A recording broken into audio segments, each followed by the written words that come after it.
اعوذ باللہ من الشیطان الرجیم بسم اللہ الرحمن الرحیم السلام علیکم ورحمۃ اللہ وبرکاتہ۔ ڈاکٹر اقبال آپ سے مخاطب ہوں۔ میں اکثر تحریروں میں بھی اور ویڈیوز میں بھی کچھ ایسے مسائل کی طرف نشاندہی کرتا ہوں جو عام طور پہ لوگ کتراتے ہیں، گھبراتے ہیں کہ یہ تو بات سچ ہے، لیکن اگر ہم نے یہ بات کہہ دی تو یہ ہو جائے گا، وہ ہو جائے گا، اور ہوتا بھی ایسے ہی ہے، لیکن اس کے بغیر کوئی چارہ نہیں ہے، یہ کرنا پڑتا ہے، حق کی گواہی دینی پڑتی ہے۔ بہت بڑے مسائل ہیں ہر حوالے سے اس امت کو، تو اس کی نشاندہی اور اس کی اصلاح کی طرف جو ہے نا وہ رہنمائی، یہ بہت ضروری امر ہے۔ آج میں جس حوالے سے بات کرنا چاہ رہا ہوں وہ رضوانہ نام کی لڑکی کے حوالے سے ہے، جو کہ ایک جج کے گھر میں رہتی تھی، نابالغ تھی، 13-14 سال اس کی عمر ہے، تو گھر میں کام کاج کرتی تھی۔ اس کی بیوی نے، جج کی بیوی نے اسے مارا، چلو تپڑ دو تپڑ وہ تو کہانی الگ ہے، یہ سمجھ سے باہر ہے۔ یہ میرے خیال میں جانور بھی اس طرح نہیں کرتے ہوں گے جس طرح اس خاتون نے اس کے ساتھ کیا ہے۔ اگر جج کی بیوی ہے، لیکن جج کی بیوی ہونا تو اس کا مطلب تو یہ کہ وہ تو زیادہ انصاف سے کام لے اور عدل کا خیال رکھ کے، مطلب ہے کہ وہ بچوں کی طرح اس سے بیہیو کرے، اس بچی سے۔ تو اس نے تو بالکل جانوروں والا کام کیا ہے، یہ سمجھ کے کہ میں جج کی بیوی، جج کا کام کیا ہے؟ پھر جج بھی میں سمجھ رہا ہوں کہ وہ اس قابل ہی نہیں ہے کہ وہ جج کی کرسی پہ بیٹھے۔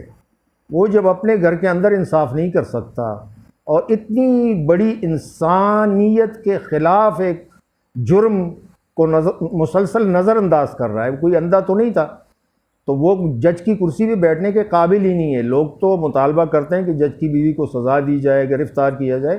میں کہتا ہوں کہ سب سے پہلے اس کے شوہر کو اس کرسی سے ہٹایا جائے۔ یہ تو بات رہی، لیکن اس سے ریلیٹڈ باتیں، صرف یہ ایک واقعہ نہیں ہے، یہ تو لائم لائٹ میں اسی لیے آ گئی کہ یہ جج کی بیوی نے اس طرح کیا تھا۔ اچھا ہوا کہ اس حوالے سے یہ مسلسل میڈیا پہ یہ خبریں آ رہی ہیں اس کے حوالے سے۔ اس سے زیادہ ظلم ہوا ہے، اس کے ساتھ بھی تو بہت ظلم ہوا، ہاتھوں کی ہڈیاں توڑی، پسلیاں توڑی، اس کے سر پہ اتنے زخم آئے، پتہ نہیں کس چیز سے، چمچ سے، کس چیز سے مار رہی تھی، اور اس کا کوئی علاج بھی نہیں تھا، اور مارنے کے بعد، زخمی کرنے کے بعد، ہڈیاں توڑنے کے بعد کام بھی لے رہی تھی اس سے، تو بہت بڑا ظلم ہوا، اس کے زخموں میں کیڑے پڑ گئے۔ اس سے بھی زیادہ میں سمجھتا ہوں کہ چھوٹی بچیاں اور چھوٹے بچے اجتماعی زیادتی کر کے اس کا گلا گونڈ دیتے ہیں یا ذبح کر لیتے ہیں، یہ اس سے زیادہ مطلب اندوہناک۔ لیکن وہ ایک خبر آتی ہے، ایک دن 2 دن کہانی ختم ہو جاتی ہے۔ ان سے پتہ چل رہا ہے، ان جرائم سے، کہ ہم جنگلی ایک معاشرے میں رہ رہے ہیں۔ اس کے ذمہ دار کون ہیں؟ حکمران، با اختیار لوگ۔ عدلیہ کے حوالے سے میں بات کروں گا آج، کیونکہ یہ جو رضوانہ نام کی لڑکی ہے وہ ایک جج کی بیوی کے ہاتھوں تشدد کا نشانہ بنی ہے۔ کچھ تو مشاہدات ہوتے ہیں، اس دنیا کے اندر آدمی رہتا ہے تو وہ دیکھتا رہتا ہے کہ کیا اچھا ہو رہا ہے، کیا برا ہو رہا ہے۔ کچھ تجربات بھی ہوتی ہیں جو جس بندے کے ساتھ خود ہوتی ہیں، ان تجربات سے وہ گزرتا ہے۔ میں وہی آدمی ہوں، ڈاکٹر اقبال۔ 1989 میں بہت بڑے اڈے ہوتے تھے یہ گل احمد نگریہ کے سامنے، منشیات کے، شراب، چرس، افیون، اس وقت جو بھی منشیات ہوتی تھی وہاں دستیاب ہوتی تھی، ان کے خلاف ہم تقریباً 16-17 سال میں نے جدوجہد کی ہے۔ 89 میں ہم نے ایک بڑا جلوس نکالا ان اڈوں کے خلاف۔ ان اڈے والوں نے ہمارے ایک ساتھی کے اوپر فائرنگ کی تھی، تو ہم نے جلوس نکالا۔ قائد آباد کا تھانہ یہاں ڈی سی آفس کے قریب تھا، اس وقت داؤد چرنگی کا پل بن رہا تھا۔ پولیس نے فائرنگ کر کے ہمارے 6 ساتھیوں کو شہید کیا، 2 درجن ساتھیوں کو زخمی کیا۔ بظاہر تو ظاہر ہے کہ اچھا رات کو ہمیں گرفتار کیا، کپڑے اتار کے اتنا تشدد کیا جس کا ہم نے کبھی تصور نہیں کیا، لیکن جوان تھا، 28 سال عمر تھی اس وقت میری۔ جو ہوا وہ لمبی کہانی، وہ میں نے اپنے کتاب پولیس رات میں پوری تفصیل سے بیان کی ہے۔ 13 FIR ہمارے اوپر کاٹے، ان لوگوں کی شہادت ہمارے ساتھیوں کی جو انہوں نے مارے تھے، شہید کیے تھے، اور جو زخمی ہوئے تھے کہ ہمارے اوپر فائرنگ کر رہے تھے، غلطی سے اپنے ساتھیوں کو مارا، 6 ساتھیوں کو شہید کیا، 2 درجن ساتھیوں کو۔ بہرحال یہ کہانی تو پولیس کی حد تک لگ رہی ہے، جھوٹے FIR۔ یہاں پہ میں شالتیر میں ہوتا ہوں تو یہاں قبضے بہت زیادہ ہیں، قبضوں کے خلاف میں کام کرتا ہوں۔ تو یہاں ایک تھا ان کا سپورٹر، راونوار نام سنا ہوگا، بڑا مشہور ہے، 444 بے گناہ لوگوں کو قتل بھی کیا اس نے۔ جھوٹے مقدمات، جیسے میں نے ان کے خلاف کام شروع کیا، جدوجہد شروع کی، جھوٹے مقدمات میرے اوپر بنائے، دہشت گردی تک کے مقدمات بنائے۔ اچھا، کہنے کا مقصد یہ ہے شارٹلی کہ عدالتیں اور قانون زیادہ تر انتقامی ہتھیار کے طور پر استعمال ہوتے ہیں با اثر لوگوں کے ہاتھوں، اور یہ اس قسم کے جو لوگ ہوتے ہیں منشیات، یہ با اثر لوگ ہیں، یہ پولیس کے لیے اور ان کے لیے پیسہ ہے نا ان کے پاس، سرپرستی کرتے ہیں وہ، یا جو گورنمنٹ میں لوگ ہوتے ہیں وہ جو سرپرستی کرتے ہیں، تو ان کے کہنے پر یا اوپر جو ان کی سرپرستی کرتے ہیں ان کے کہنے پر جھوٹے مقدمات، چلو جھوٹے مقدمات وہ تو پولیس قصوروار ہے، لیکن پاکستان بننے سے اب تک یہ جھوٹے مقدمات بن رہے ہیں، عدالت کو معلوم ہے۔ آدھے سے زیادہ مقدمات میں یہ سمجھتا ہوں کہ عدالتوں کے اندر جھوٹے ہوں گے، اسی وجہ سے بناتے ہیں۔ کسی کے ساتھ کوئی دشمنی ہے، کوئی وہ ہے، کوئی مخالفت کر رہا ہے قبضہ گیروں کے خلاف، منشیات کے اڈے چلانے والوں کے خلاف، وہ جھوٹے مقدمات بنا لیتے۔ یہ ہمارا ذاتی تجربہ میں بتا رہا ہوں آپ کو۔ تو یہ 1-2 تو نہیں ہے نا، یہ تو عدالتیں بری پڑی ہیں، عدالتوں کو تو پتہ چل گیا، 75 سال سے تو یہ سلسلہ چل رہا ہے۔ عدالتیں اگر ایسے چند افراد کو جو جھوٹے مقدمات بناتے ہیں ان کو اگر سزا دیتے، کسی کو جرت ہوتی پولیس والوں کو یا کسی اور کو کہ وہ جھوٹے مقدمات بناتے، یہ سب سے بڑا عالمی اور بھی مسئلے ہیں، کمپرومائز ہو جاتے ہیں۔